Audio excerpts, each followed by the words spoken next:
So I'll get started, and there's a lot. Okay. I guess a lot of it, you know it all, right? Because you've actually done all, you do all of this all. Yeah. Yeah. Yeah. Yeah. So, hi, Kate. Thanks so much for joining us today. I'm really excited to have Kate on the podcast today to really talk about everything around time investment, because I know myself, I've learned a lot about Kate and everything that you do over the last few years. I've had Kate heavily involved with my team to really kind of start looking at how they're investing their time and influeing how they work. And I mean, I think it's something that we see across the board. Even the government are talking about productivity and how we're using our time to be the most productive as well. So I'm really pleased to invite Kate on today, and thanks very much for joining us, Kate. Oh, it's a pleasure, Shannon. Huge pleasure. Yeah. No, I guess what I'd love to even start off by asking you, Kate, just on your experience. You work with a lot of small and large businesses throughout Mm. Australia and actually international. What are some of the unique challenges you find that small business owners are facing when it comes to managing their time? I think there is a real distinction between the challenges between small and big business from a productivity perspective.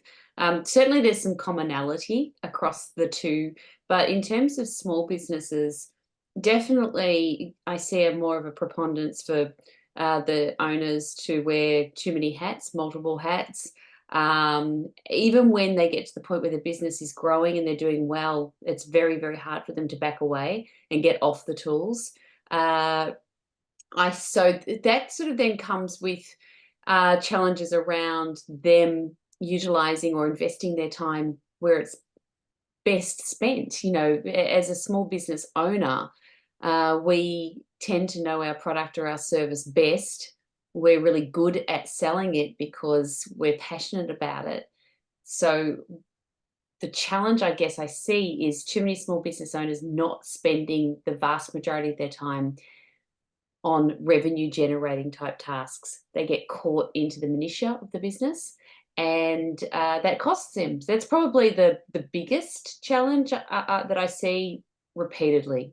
And I think I saw that with the training that I had you with the workshops that you did with my team, and even the way in which you positioned it, you're actually making us kind of be really conscious of, is this the best use of my time? Should I be Yeah, doing this particular activity, or should someone else be doing it? And and what else could I be doing with that same time? Because we're all only given 24 hours a day. I'd love actually to that's have it. more time in a day, but we are actually that limit that Yeah. time. I guess what is kind of in it for small business owners? I mean, why should they invest time in managing their time better? What is it that you're Yeah. So well, I guess, time management productivity is not something we're taught yeah, really.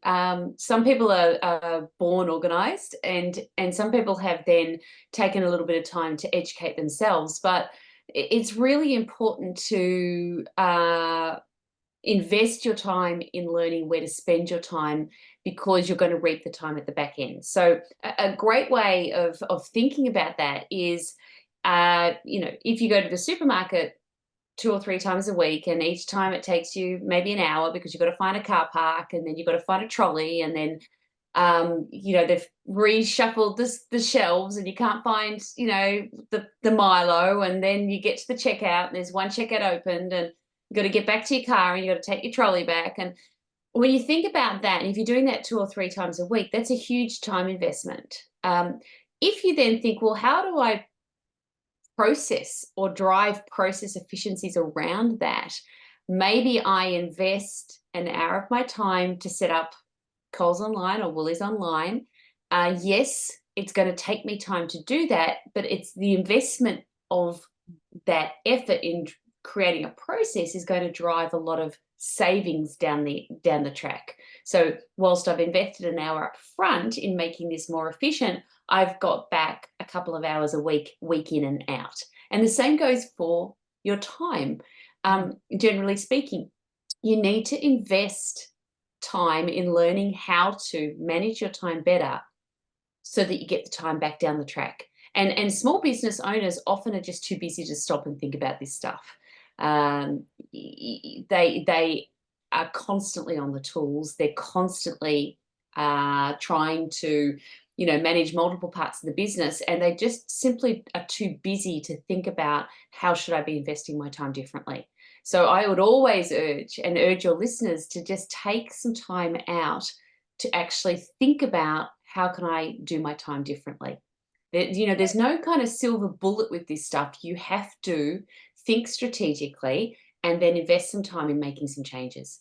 In one of your greatest sessions that I have attended a few times, I've had all my staff attend, and I'll give you a plug for when it next happened. Go on to Kate's look, but is you're finding 30 hours a month, being able to find an extra 30 hours a month. Now, you're not given an extra 30 hours. It's just being able to work out how do you slice and dice the way in which you invest your Yeah, time and yeah. getting that 30 hours a month. I mean, how do you set up as basically you are the global time investment guru?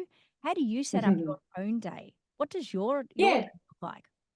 that's a really great question. So, one of the things is, I guess, I have invested my time up front to get this right, and I hone it all the time. So I'm now at the point where I predominantly just do client-facing work Tuesdays, Wednesdays, and Thursdays. So that's the first thing I've done, is I've given myself a very extended long weekend every single weekend.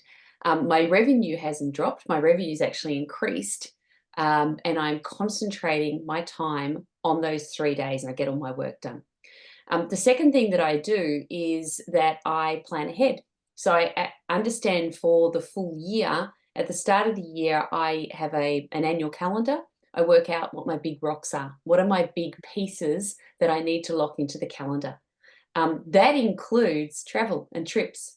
I do that first because as small business owners, time gets away from us. And all of a sudden it's, oh, I need to have a holiday, but you can't because you've got all these things in your calendar. So at the start of the year, I plan out the full year with my big rocks.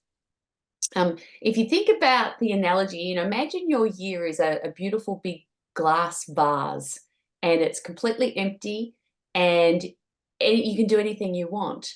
The Mm, reason why you put the rocks in first is because then you can pour all the sand in later. So mm, the rocks will take up room. The sand is like the day-to-day, what do I have to do to business as usual to keep things going. If you don't plan with the rocks first, if you put all the sand in first, there's just no room for the rocks. mm. So you've always got to start with the big tasks. Then you pour the sand in, and they're just going to find their way in amongst the rocks, and you're going to fit heaps of sand in as well. The next thing I do is I identify what my high value tasks are. So the revenue generating tasks that are going to bring money into the business, that are going to push the business further. And I prioritize those tasks pre-lunchtime for me, because that's when I'm at my best. I think that's And the same myself. Yeah, it's that yeah, morning time, you're full of energy. Yes. Yeah. that's it. You're full of energy, you're more creative, Mm, you have momentum. But I plan for that, days before, so I know exactly. So I hit the ground running. Get to lunchtime, and then the afternoon for me is my lower value tasks. So the tasks that are cost generating, they're not bringing money into the business, but they need to be done. mm. Um, and I do that day in and day out, and I have my calendar batched. I sprint for sort of 45 minutes and then have a break. If I've got a big task and I'm feeling energized, and if I'm in flow, then I throw that batch calendar out the window and I allow myself just to continue to work for as long as I can. But that way, I'm maximizing my energy for my revenue generating work. I'm still getting my lower value tasks done. I outsource or delegate as many of the tasks that I can to people who it's a high value task for them, but it's a lower value task for me. Um, and then I make sure that I'm in control of my diary. The final thing that I do is I have a very, very clear understanding of what it is that I most value. Not what are my values, but what do I most value.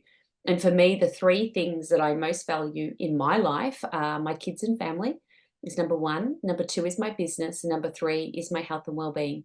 So my whole week is built around my kids, my business, and my health and well-being. Because when you have laser-like clarity on what it is you want to do, Mm. everything else becomes an easy no. And it's very important to be able to say no, particularly when you're in small business and you're juggling so many balls. So that's how I plan my week. with lots of planning up front, the focus on the high value stuff in the morning, the lower value stuff in the afternoon, and lots of me saying no. Yeah, and I think that the high value tasks and the low value tasks is something that we actually all might default to some of those low value tasks because they're easy to get them done and get them off the to-do list, but the high value is Yeah. what we actually need to do. And I think that one thing in, in working with you and attending a lot of your different workshops and trainings, I started to get kind of even angry at myself when I did a low value task. Why am I doing this? I could hear Kate in the background going, "Why are you doing that task? That is not the best use of your time." And it's interesting Yeah. that we have, as a result of the workshop we did with our team in the office, people talking about their high value tasks, their low value tasks. This is not the best use of my time. But if I Mm. delegate that to someone else, that is a really good use of their time. So I think Yeah. that's a really important analogy for people to take that time. And what you're saying is to kind of take a step back and work out, well, what are those high value tasks? Why are they high value as Yeah, well? exactly. And you're 100% right, Shannon. You can do this, your listeners can do this with their whole team. Mm, Sit down and work this out. High value tasks are basically tasks which are at your skill level. So you are skilled, qualified, or experienced to do them. They're revenue generating for the business, or they're cost reducing. So it might be that you sit down and you say, once a month, we're going to pull apart one of our biggest processes and we're going to try and find an hour or two efficiency in there. That's cost reducing, because if you've got a process that everybody uses and you can end up saving 10 hours a week and the average hourly rate of everyone in the team is $50, you've just saved $500 a week. So that's a high value task. And it's really important to sit down and work this stuff out for every role within your team. Equally, what are your low value tasks? Low value tasks are tasks which are below your skill level and they're cost generating. So as the business owner, if you're spending, an hour or two on general admin at your hourly rate, that's a low value task, but for an administrator in the team, or perhaps you bring in an administrator, that's a high value task because it's at their skill level. So you need to understand that for what your business is. And regardless of your business or your industry, every single one of us has high value tasks and low value tasks. We just need to know what they are. and work out what they are. And even looking, I know that we did a time sheet, and as accountants, we record time. We have time sheets. But I think the time sheet that you got us all to do as part of the workshop, you got us to do a detailed time sheet. No, so not like your Mm. accounting time sheet on clients. It was every time, every minute of every day. I think it was a period of 2 or 3 days now. I'm trying to think back. It was a few years ago now. But I know that the big thing was that what came out of that is the amount of interruptions that we had. And I know there's all Mm. those stats and everything that literally says you have an interruption, it takes you 20 minutes to get back into it. All of those interruptions, we could not believe. I think when you went through everyone's detailed timesheet, we had to record if there was an interruption, then how long it was and what that impacted. And I think going back, one of the big things I learned from that, and you're talking about your mornings are very important. One of the things that we brought out of that was our mornings is where we are doing all of our deep research, our high value tasks, and we try to have this interruption free period where people don't interrupt Mm. each other unless emergency, Yeah. because they can't go further with something technical. But I think that there's a lot of things that you're talking about, these low value tasks that people are doing, or interruptions. And I guess that comes back to, a lot of people think that they can multitask. I used to think I was the multitask queen, but I guess what I found that was, give us your opinions on multitasking, because I think that was a Yeah. eye opener for me. I thought that was a great skill that I had, and I learnt that Yeah. may not have been the case. Yeah, absolutely. Look, if it's currently on your CV, take it off. Multitasking is not a skill that most of us actually have. Only 2% of the world's population can actually effectively multitask, and they're so rare that it's none of us, right? I can assure you. The other piece of data is that the more someone believes that they are an effective multitasker, the less likely it is to be. So if you are listening to this and you think, no, no, no, this doesn't apply to me, it's more likely that this applies to you. The 98% of us cannot multitask. The process of quickly forcing your brain to switch from one task to another or if you've got multiple screens open on your computer, or you've got multiple computers on your desk, or you've got emails flashing in the top right-hand corner as you're trying to work. If you're sitting and doing your emails whilst you're listening to this podcast, every time someone says, "Can I interrupt you? Can I have 5 minutes of your time?" All of those are examples of multitasking where you're trying to force your brain to switch quickly from one task to another. Multitasking reduces our productivity by 40%. Mm. So if you are working in a constant state of multitasking, you are working at basically 60% of your productive capacity. Multitasking is an absolute killer. Now, what I'm talking about here is multitasking during high value tasks. If it's a lower value task that doesn't require your best brain, if you can make the spaghetti bolognese while yelling at the kids and sweeping the floor and putting the And washing listen on to a and kicking the podcast. cat, Yeah. listen to the Right. podcast is fine. That is a great use of your time. Mm. But if you're trying to multitask whilst you're in a high value period of work, you are completely doing yourself a disservice. And I think that's what I found that I did. I was probably one of those guilty with, the 3 screens and 3 different things on the 3 different screens, and thinking I can multitask and do this and do that. And I think that, Well, we think we're getting more done. and I think you're absolutely correct about not getting more done, because I thought I Mm, was getting more done. And I know it took a bit of a skill for me to actually say, no, just focus on the one thing. Just because another yeah. thing came and you wanted to then jump to that, and I'll quickly do that, then I'll jump back. Being able to actually say, no, I'm going to batch that. I feel like I've got all of Mm. your language coming out after all this. Yeah. I'm going to batch that, and I'm going to do all of those things later in the day at one time, and I'm going to give myself an hour to get all of those done. And then Yeah. we'll batch them at that point in time. But I think the Yeah, exactly. multitasking, we think it is more effective. I know that Mm. in applying some of the things that I learned, that clearly multitasking doesn't actually get me any further ahead. Actually, if I batch it No. one ahead, it Yeah, kind of exactly. that And you as can well. measure this stuff. You can actually sit and measure this stuff. Yeah. This isn't just sort of, a theory where you're sort of thinking, I hope this is right. You can set a timer for 35, 45 minutes, single focus on one thing, and see how much you get done. And then for the next 45 minutes, allow yourself to sort of free flow Mm. and answer the emails if they come in and pick up the phone and accept the interruption, and then compare it to how much you've got done. Yeah. It's really easy to measure this stuff. The other thing, you mentioned interruptions earlier. Again, they're a massive killer. Now, you have to, as a small business owner, if you're wearing all of those hats and you are the oracle and you're the only decision maker and you have all the knowledge and no one else has the knowledge, then you are setting yourself up again for failure, because you're requiring your people to interrupt you constantly to get the answers. Mm. Now, if you're, say, a shop owner and you're on the desk and you're working in the shop, then of course you're going to be constantly interrupted, because that's your job and that's fine. That's a high value task for you to be in the store and selling the produce. But if you're then focusing or trying to focus on, say, building out your budget for the next 12 months or getting all of your financial stuff in order to send off to Shannon, whilst you're trying to sell product in the store, it's not going to work. Mm. Single task, one thing at a time, is literally the only kind of successful strategy when it comes to multitasking. Yeah. Now I'm just going to pause.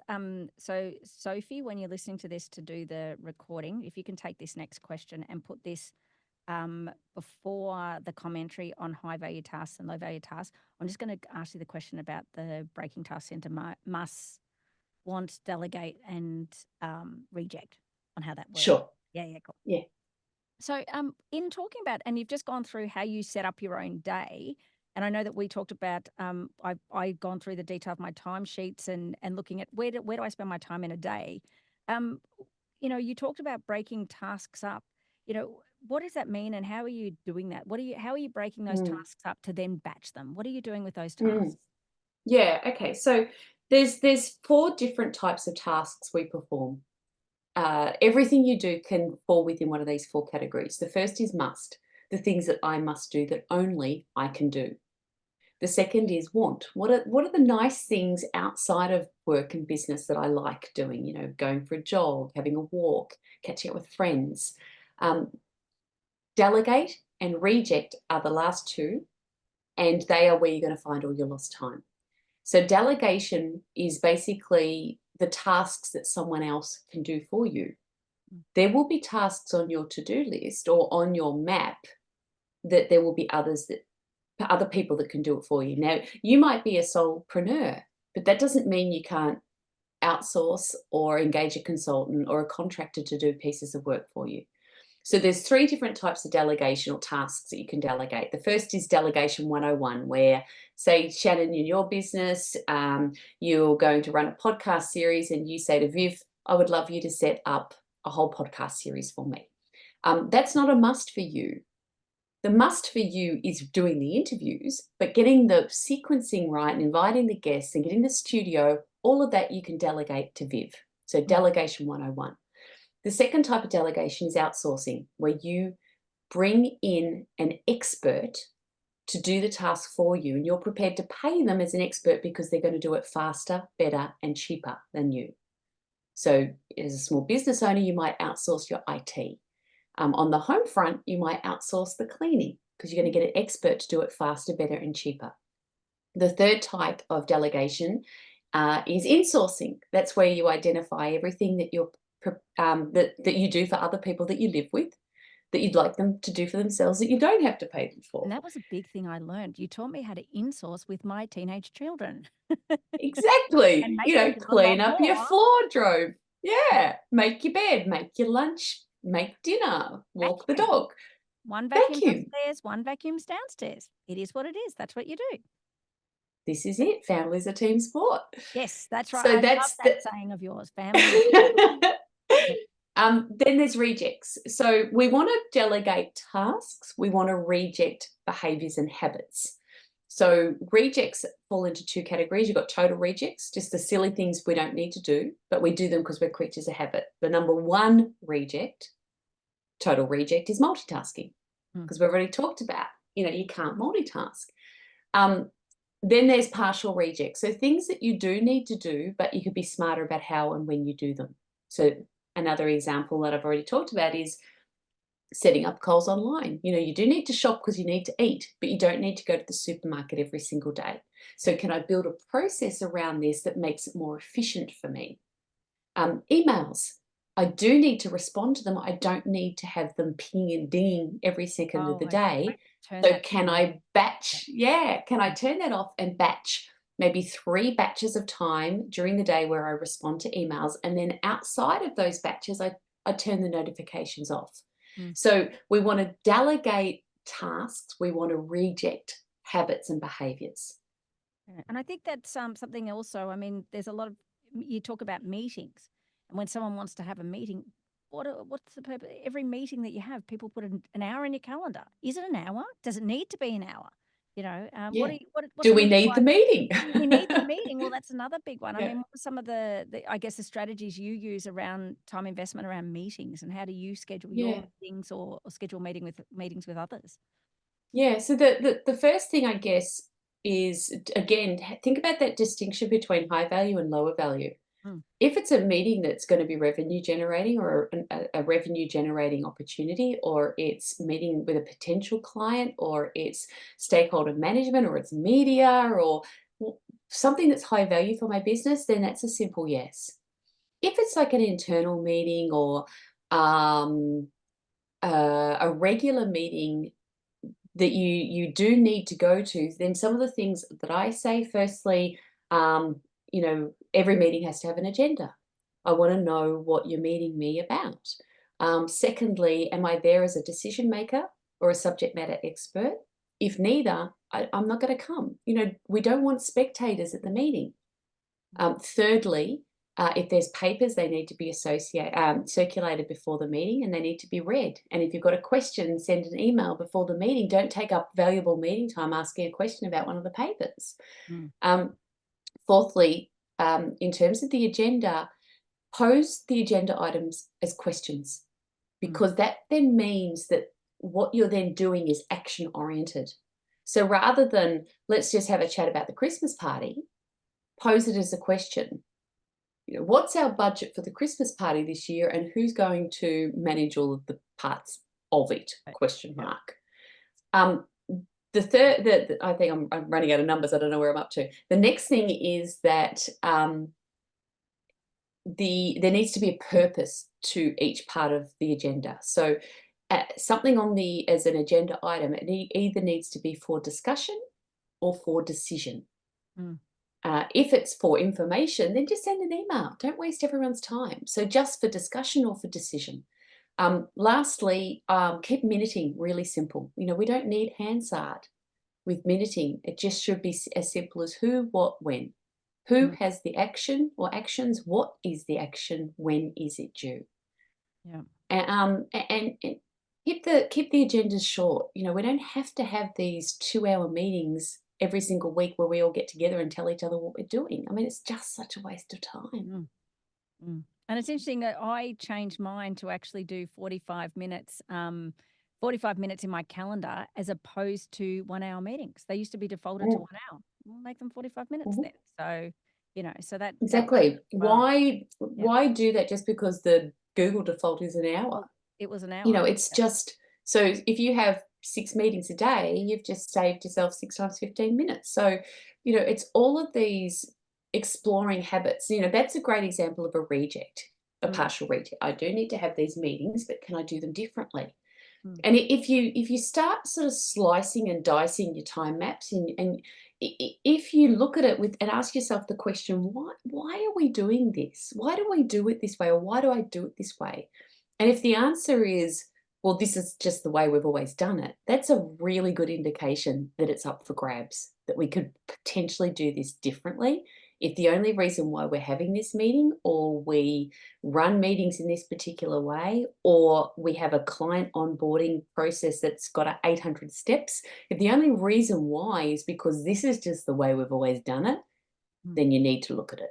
Yeah, and I think that, there's so many of these things that we can change. And I know that it's probably giving a bit of a plug for you, Kate, but I'm really appreciative with all the work you've done with our team over the years. I first started by reading your books that were there. Yeah. And all these little tips and tricks and things that you had, but actually going through that workshop with my team, obviously doing one of your webinars. So I probably was stalking you for a while before I actually reached out. I think that's the way, isn't it? Yeah, silent stalkers, reading your books, then turning up on your webinars, and then getting you to do the workshop. And that's why I really wanted to share this with the small business owner listeners that are actually listening. I've learned so many pieces of gold from you over the years, and the value that that's been able to bring to my business to also be more, put more dollar value on my own time and value the time that maybe I outsource something personally, but it enables me an extra hour to sit and have a coffee if that's what I want to do. And I think that those are really good. I mean,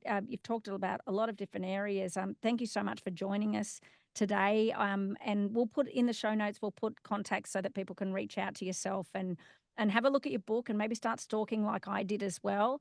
Actually, the life list, what I love about what you've done with the life list, everything you've always done is around time investment. And I think what you've kind of turned that and said, okay, it's not the bucket list. I like that it's the life list of not waiting to tick off things. It's actually saying, well, actually, what are all the things that are going to fill that part of your life because of all this extra time you've found, because you've read all of the other books, you found all this extra time. So, I'll put all of your contacts and everything in the show notes, because I think the value that you bring and the practical steps that you've got in some of your books are really useful. I've seen it for myself, and I think that we only get 24 hours a day. We all get the same amount of time. We all have choices on how we're going to spend it. And if you can get 30 hours extra back a month, maybe more, that's even better. But thank you so much for joining us on the show today. My absolute pleasure, Shannon. That's great. And thanks everyone for tuning into another episode of The Accountant That Builds. Coming up over the next few episodes, we're talking about mental health in the workplace and also investments for baby boomers, how they can help their families with their wealth now rather than later. Thanks very much for joining us. Oh, that's all good. Yeah, good. Yay, thank you so you much. little podcaster. Pleasure.